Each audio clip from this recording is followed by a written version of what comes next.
If you're anything like me, then you enjoy a good old-fashioned Genjutsu battle. Moments like Itachi using the Tsukiyomi on Kakashi. Moments like Sasuke bringing out the Sharingan and fooling Danzo. That is the stuff that honestly gets to me the most. And if you're anything like me, you love that stuff. So I'm almost positive you're gonna love What If Naruto Was a Genjutsu Master? Now, this what if is going to be changing the world of Naruto entirely. I mean, Naruto is not going to be the old-fashioned himself, and things are going to be changing a lot. His ninja way, his friends, his team. So if you guys are excited for that, definitely make sure to smash that like button, seeing as the like goal for part 2 will be 1,000 likes. That said, enjoy. Hey Ross, sauce it up.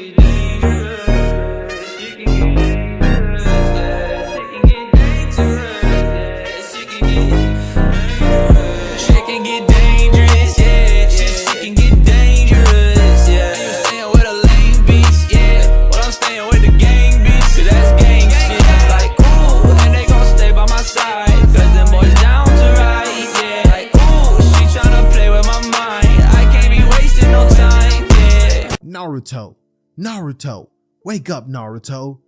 Naruto would lift his head up off of his desk as he would look around and groggily begin to see familiar faces. Sasuke, Sakura, Hinata, Kiba, etc. When Naruto looks up, he could see his sensei looking right back at him with not anger in his face, but an expression of worry, as he would ask Naruto if he's feeling okay. Naruto would say he is, as he looks to Iruka's direction and wonders why he's being so nice. Iruka's never this nice to Naruto. He's always yelling at him and asking things of him and calling him a dummy, a goofball, or kicking him out of the classroom.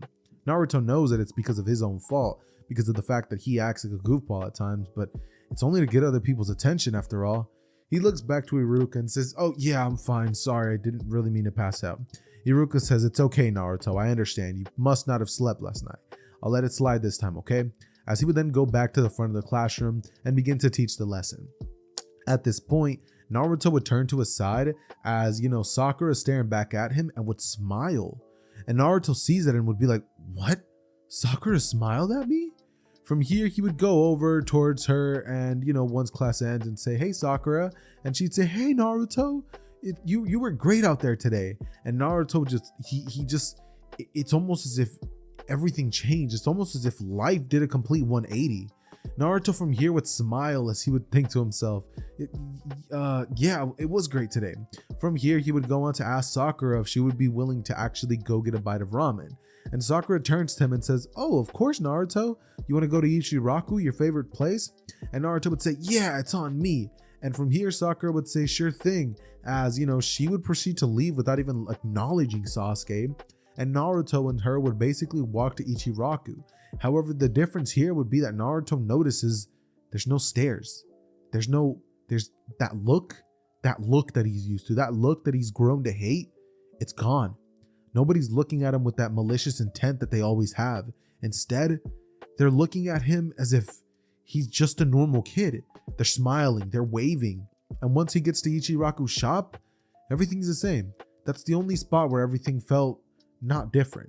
Naruto and Sakura go on to have an amazing little time together. Not necessarily a date, but they would definitely be a little bit of friendly little kid flirting here and there, right? And what would be happening here is that Naruto would finally be getting to know a couple of things about Sakura, and it would subconsciously just be a couple of things that he's overheard. After this, Naruto goes home and walks Sakura off as he goes to sleep, and he wakes up the next day with everything being just the same. Naruto from here goes right back to class, and he would then end up having a seat right next to Sakura, as she would point over to Naruto and ask him to sit there. Naruto does so, and from here the rest of the classroom day would be just as usual, until eventually they make it to the combat portion where Naruto and Sasuke are actually assigned to face off against each other. And Naruto would be wondering to himself how he's going to beat Sasuke if he always loses.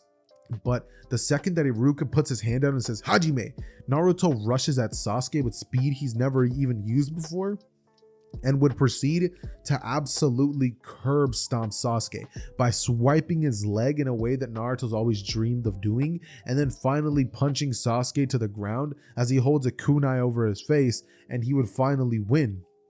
And it would be at this moment that Iruka would say, "Winner, Naruto Uzumaki," as Sasuke would get up, and this time instead of giving him that angry glare, he would just be like, "That was awesome, Naruto," and begin congratulating him. Naruto would be shocked because he's not used to this. Naruto, what? Like, what's going on? But it would be at this moment that Naruto would, just take Sasuke's hand, help him up, and then begin to walk over towards the direction of Iruka. It'd be at this moment that Naruto would say, "So, I did pretty good, right?" And Iruka would say, "Yeah, Naruto, you did great." As Naruto from here would begin to see himself, everything begin to kind of like begin getting hazy once more, and he wakes up. Naruto from here realizes it was just a dream. Another dream where he finally got to experience normal life. Another dream where Naruto finally got to know what it was like to not get angry looks all the time. A time where Naruto didn't feel as if everybody hated him. A time where he didn't feel like a demon or a monster. Everybody's always casted him aside, and he finally got to experience that. It's only in his dreams that he ever gets to feel accepted. And Naruto hates that. But it is what it is. Naruto's learned to accept and live with it at this point. And from here, Naruto would proceed to essentially make his way towards the class. It would be on this particular day that Iruka would begin teaching the classroom about Genjutsu, the basic things, and talking to them about how they might encounter this in the ninja world. Naruto, overhearing about how Genjutsu can actually change reality and it's something that can affect the mind of other people, would think to himself that that's almost like dreaming, right? Except he would actually have control of it. He thinks to himself, what if he learned how to use Genjutsu? What if he learned how to cast things like that, and he would be able to be in his own happy place?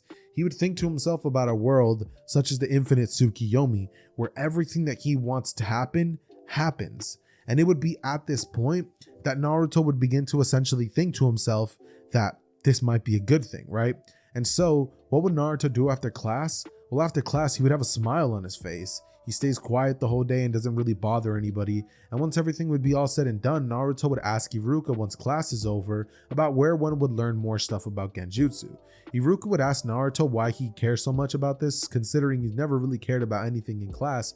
And Naruto would say, oh, he just found Genjutsu extremely interesting and he finally wants to start putting himself into the lessons. Iruka says that that's great, and from here would proceed to tell Naruto that he could find that kind of information in the public library of Konoha.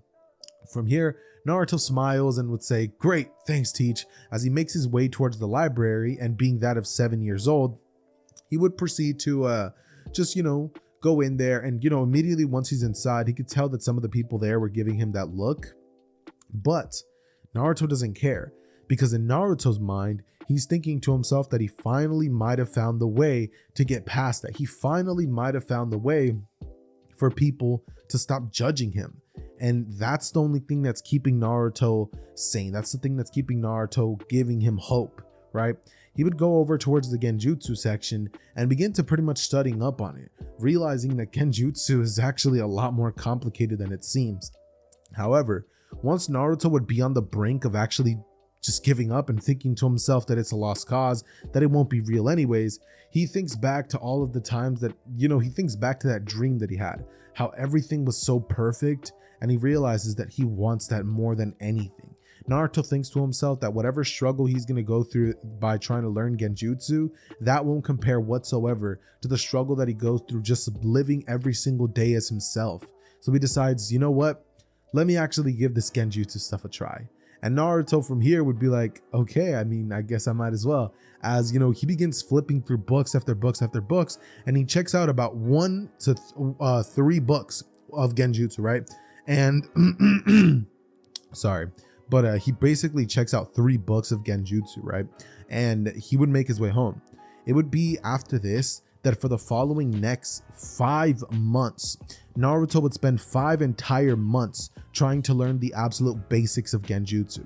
Now at the beginning it would be extremely difficult because of the fact that he has Kurama blocking his Genjutsu path, his chakra and all that stuff. But once Naruto would get past that first bump in the road, Naruto would almost have a way better control over his chakra, because Naruto would learn that to do Genjutsu, you have to have a good control over chakra. So Naruto would try to learn a mastery over his chakra way earlier than he would in canon, which is actually going to help him a lot more when it comes to basic jutsus like the shadow clone and other things of that nature, right? But for now, he's going to be focusing on Genjutsu. And that's essentially what Naruto tries to do. For 5 months he works on the basics, and now he's finally back to the Genjutsu books, reading and studying up and trying different techniques, figuring out how exactly Genjutsus work and all of this different stuff, right? Naruto from here would go on to essentially continue going to class, and everything would remain the same, except people can tell that Naruto's kind of changing. Naruto's stopping to act like a goofball, and he's starting to actually just pay attention in class anytime that it would be about Genjutsu or chakra control. Naruto's starting to actually focus more on his academics, and Sakura's starting to notice that Naruto isn't as annoying. People would stop being rude to Naruto, and because Naruto stops being so noticeable, people stop actually giving him looks, because instead of like walking around with a smile on his face, Naruto just like, you know, he walks around like anybody else and just gets to his destinations and does what he has to do. But eventually, after a couple of years, let's say 3 to be exact, Naruto would be at the age of 10 years old, and it would be at this point that Naruto would have a very, very good understanding over Genjutsus and how to actually manifest them and use them in battle, such as subtle Genjutsus, which would make your opponents believe that they're in the upper hand, or that they have a sword in their hands, or like subtle Genjutsus that can like slightly make that could turn the tide of the battle, such as the Genjutsu that Sasuke used against such as the Genjutsu that Sasuke used against Danzo, a subtle Genjutsu that made Danzo believe he had one more that had him one more Izanagi eye when he really didn't, and that was ultimately Danzo's downfall. Genjutsus like that and abilities such as that would be things that Naruto would have started with and ultimately ended up rising up through the ranks into more advanced Genjutsu to make people see illusions, and ultimately getting him to that level where he's almost on the breach of almost actually not even that close to almost, but he's starting to slowly want to get closer to that level of Kurenai Genjutsu, right? Where you can actually have people be restrained in the physical life when it comes to Genjutsu. Like if you Genjutsus them to have like a tree binding them, they'll actually be binded. Genjutsu such as the ones that Itachi was able to use to defeat Orochimaru the first time around, or the kinds that Itachi used to actually defeat somebody like Deidara, Genjutsus that are that powerful. But for now, Naruto was still a ways away from that. That's what Naruto's trying to ultimately get to.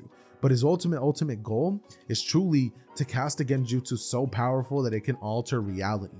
That's what Naruto's after. Something similar to the infinite Tsukiyomi. Something where Naruto will have complete dominion over the world. He doesn't want everybody else to live their perfect dream life. He wants himself to live that perfect dream life. Nobody else matters, just him. That said though, we continue on the story, and years would pass after this as Naruto would continue getting more and more in depth when it comes to the Genjutsu side of things, and Naruto at this point would actually begin to be a lot more of a different person. At this point he wears more of like this really casual black hoodie outfit. He's not as vibrant as he would be in the original. He still has some aspects of that in his personality, but now he's a little bit more smart and critical thinking, and this time around people would begin to respect his talent as a ninja because his academics would go through the roof, and now he wouldn't be the knuckleheaded ninja that he was in the original. Now Naruto has a couple of friends, has a couple of respect, has respect from his teachers, and people are starting to acknowledge Naruto. This is making Naruto happy because in the process of trying to build a world that he loves, he's slowly starting to make the world that he's actually a part of not as hard to live in as the one that he has to endure every single day, or the one that Naruto had to endure every single day technically, right? But regardless of this, eventually we get to the point where they would get closer and closer to the day of the graduation exam, right? And as they would get closer, Naruto would have gotten way more advanced with his Genjutsu to the point where now he actually can gain the upper hand over Sasuke, who, because his family was actually massacred by Itachi and Obito, Sasuke never ended up learning counters to Genjutsu or stuff like that. And because he doesn't have access to the Sharingan, Naruto can freely defeat Sasuke and anybody in his classroom anytime he wants through the means of Genjutsus. Naruto is at the level where he can defeat Genins very easily with subtle Genjutsus that can make their opponents think that they have the other hand, or using Genjutsus that can completely alter the case of battle, where they begin to fight something that's not even there because they're seeing things, you know what I mean? And this is something that Naruto would use to his benefit to actually end up becoming the rookie of the year. And because Naruto was more of a Genjutsu fighter, this would mean that Naruto, instead of being assigned to Team 10 with Kakashi, Sakura, and Sasuke, I actually want to change the story this time around to have Naruto be with Hinata, Shino, and himself. as well as Kurenai because she's a Genjutsu specialist. Now I think that having Kurenai be his teacher would be very, very beneficial because having the Sharingan Genjutsu isn't the same as having no visual prowess, because the Sharingan helps you a lot, but to know how to use Genjutsu without that, that's a different level that only Kurenai could probably teach him. That's why Hiruzen decided it might be a better fix to have him be with the Hyuga clan member Hinata, who secretly likes Naruto. Not that secret to everybody else, but secret to him. And Shino, a very exceptional shinobi who can probably fill in the gap of Sasuke, right? Of the talent wise. And because Naruto is so exceptionally skilled, he, can kind of fill in the gap for Kiba as well, right? And because of that, Naruto would be assigned to whatever team it is that Kurenai actually leads. That said, Kiba would actually end up replacing Naruto on Team 10, and when it comes to whether they pass or fail the Bell exam, I'm going to be saying that they still pass it just like they do in the original. Sakura still offers Kiba and Sasuke both food, and Kakashi would still end up passing them. Kakashi, because he doesn't end up getting paired with Naruto, wouldn't really have too much insight on Naruto's life, but when he gets his squad, he would actually go off to search for Naruto just to see how he's doing, not to train him or speak to him, but just to see what the situation is when it comes to him. Kurenai instead would be the one to go to his house and see how he lives, right? And when she finds out that Naruto actually has a clean house and he, actually has a balanced diet, she'd be surprised. And the reason that he has all that is because he's now more of a bookworm, more of a smart tactical fighter, because he puts so much of his faith and energy in actually learning and stuff like that. Right now, Naruto's more of a think kind of fighter and more of a weak brawn fighter. In the original, we all know that Naruto's a hard hitter, but this time around, he's going to be a smart thinker. And that's going to be a kind of an interesting dynamic to work with this story, considering that we're also used to a knuckleheaded ninja who goes in guns blazing and does whatever comes to his mind. It's interesting how this dynamic's going to work. And I think that I am going to be able to find a way to make this all twist into a perfect little knot. That said though, continuing the story, we eventually would get to the day where Kurenai would enter the classroom. But before we get into that, I definitely want Naruto to be a part of stopping Mizuki. And because I don't think that it's that important, and I just kind of want to show you guys how smart Naruto is with visual Genjutsu, I want to say that Naruto this time around is going to essentially overhear Mizuki failing another student and telling them, hey, did you know that there's actually another way to pass? And when the student says that, Naruto overhears, right? Because of this, Naruto would be willing to actually tell something to Hiruzen, passing on the info instead of trying to look through the scroll of sealing, right? Or actually, I mean, maybe there could be like a Genjutsu in there, like a scroll of sealing that Naruto could try to learn. Actually, nah, I don't want to do it that way. I mean, there is no Genjutsu in the scroll of sealing, so I don't want to change that. But anyways, let's say that Naruto proceeds to give the information to Hiruzen, and once the kid enters the area of the scroll of sealing, actually, you know what? I take it back. Naruto doesn't tell Hiruzen. I know I keep like swapping the stuff, but trust me, this is all gonna make so much sense. Like I just thought of the perfect idea, because originally I wanted Naruto not to use to tell Hiruzen so he could trap Mizuki, but I forgot that Mizuki isn't the one who's gonna intercept the scroll. It's gonna be the kid. So obviously the kid goes, tries to take the scroll, and Naruto switched the real scroll for a fake one to give to Mizuki. So when the kid ultimately gives Mizuki the scroll and Mizuki tries to kill the kid, it would actually be Naruto who's handing him the real scroll.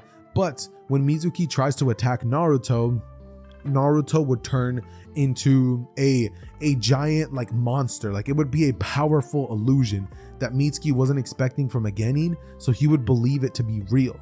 And Mitsuki in the midst of this would be caught off guard so much to the point where Naruto would be capable of actually throwing some shuriken at the direction of Mizuki, catching him and hitting him in the legs, restricting his movement so Mizuki wasn't as fast anymore.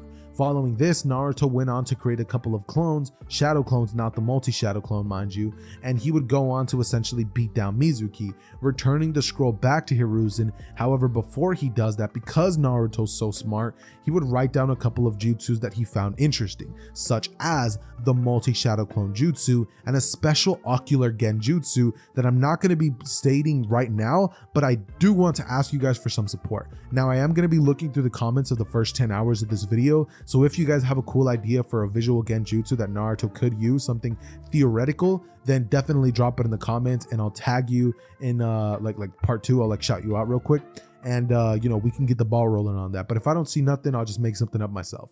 But regardless, continuing on with the story, Naruto returns the scroll back to Hiruzen, telling him exactly what happened, and returning Mizuki back to jail where he rightfully belongs. That said, this is just like, I just really wanted to show you guys the Mizuki thing, not because I actually care, but because the Mizuki thing would be a good ballpark, like show, like a good little display feed, just for you guys to see how strong Naruto truly is, like for you guys to see what Naruto's all about, you know what I mean? And that would be what I'm gonna be like pretty much using, like just to show you guys, like just to kind of display how strong Naruto is, to show how strong the main character is, right? Just like everybody does in their like shonen manga.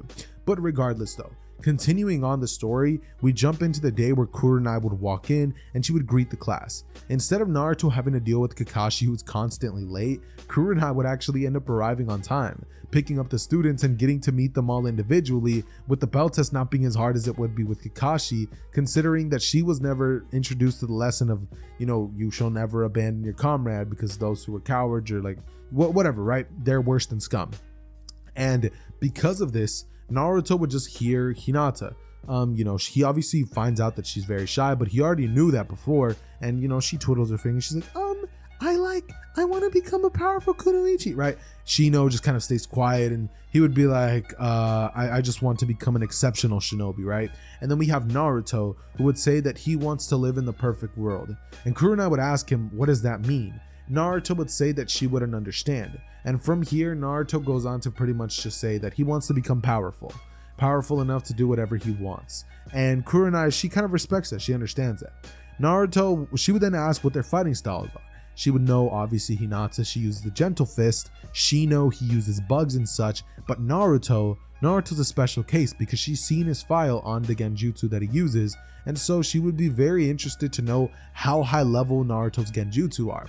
Now, this is going to serve a two-purpose thing.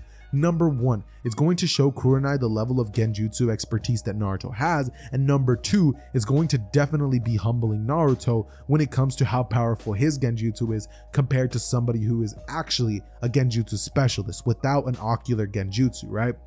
Now, because she's actually going to show up on time, Naruto and everybody else would be told to show up at the training grounds 1 hour after the time that Kakashi would give our Genin the original, meaning that Naruto would be able to arrive, and everything kind of happens in a very like cool way where they get there, Kurenai's there, and they're actually allowed to eat. Or actually, no, I'm going to say that they're still not allowed to eat just because I don't want it to be easier for them. But regardless, all of them aren't allowed to eat still. And because of this, all of the squad would be kind of like down in terms of like their nutrition and stuff like that. So they'll be a little bit more prone to getting tired, which would weaken Naruto's Genjutsu just a tad bit. And eventually, she would go on to explain the rules, right? She's like, the bell test is this, and that. But you guys know the rules, so I'm not going to get into it. But anyway, she would pretty much be like, begin. And it would be at this moment that Naruto would be like, all right, I guess it's finally time. He would weave some hand signs, and it would be at this moment that Kurenai would be shocked. It would be like one of those anime moments where the character's like, you know what I mean? Like she's shocked, and she notices that she's in a Genjutsu. She would quickly break out of it, the very easy one to break out of, and Naruto would think to himself that it's interesting how she was capable of breaking out so quickly. Naruto from here would go on to rush in, as immediately it would be noted that it was a substitution, right? As Kurenai was going in to attack. Suddenly, Shino would come in to attack her with a bunch of bugs, and the bugs would actually cause Kurenai to have to use a visual Genjutsu on the bugs to keep them at bay. Eventually, Hinata would come flying in trying to use her Genjutsus. I mean, not Genjutsus, but she would activate the Byakugan and rush in trying to use the Gentle Fist technique to try to catch Kurenai off guard. Now, it would initially start working until Kurenai would build some space and use some long distance jutsus to actually keep Hinata at bay. She would then use some genjutsus to actually make Hinata imagine Naruto getting hurt, which would throw Hinata off of her game and be kind of a similar situation to what Kakashi did to Sakura, right? And Hinata's getting completely thrown off guard, and she comes in and bam, like she knocks Hinata out. Following this, she would go over to Shino and would beat him via using normal tactics. It would finally be at this moment that Naruto would get his moment to shine, and he would begin using all the stops, pulling out everything he has in his arsenal, trying to show that he is very, very capable when it comes to Genjutsu and things of that nature, right? Now, Kurenai, noticing this, would actually be very, very impressed. And she would eventually ask Naruto, "Is that all you got? That's the extent of your visual of your Genjutsus, right?" And Naruto would say, "It's not," until finally he begins to use a more powerful Genjutsu, a way more powerful illusion that would be a lot harder to break out of than normal ones. And she would be like, "Wow, I understand how he became the rookie of the year. Any normal Genin or even Chunin level ninja most likely would have fallen for this. Most Genin definitely would have not been able to break out of this, but a Chunin, most like mid difficulty. When it comes to a Jonin, that we can break out of it, but still, it's impressive how high level his Genjutsus are. I didn't develop something like this until I was double his age." And from here, she proceeds to essentially break out of it and essentially beat Naruto at his own game, putting him in a counter Genjutsu, which leaves Naruto to be completely shocked, being like, "What?" As Kurenai wins the battle, and ultimately she proceeds to tell them all that they passed. They would all be shocked considering they didn't get the bells, and Kurenai would say that when it comes to them and trying to use teamwork and stuff like that, that it didn't seem as if they tried to clash with each other, and that they're all exceptional shinobis, that she would be proud to be the one training them and proud to call them team whatever number it is that the team is, right? And from here, Naruto, Hinata, and Shino would be like just shocked, as Kurenai would say, "Naruto, you're all right.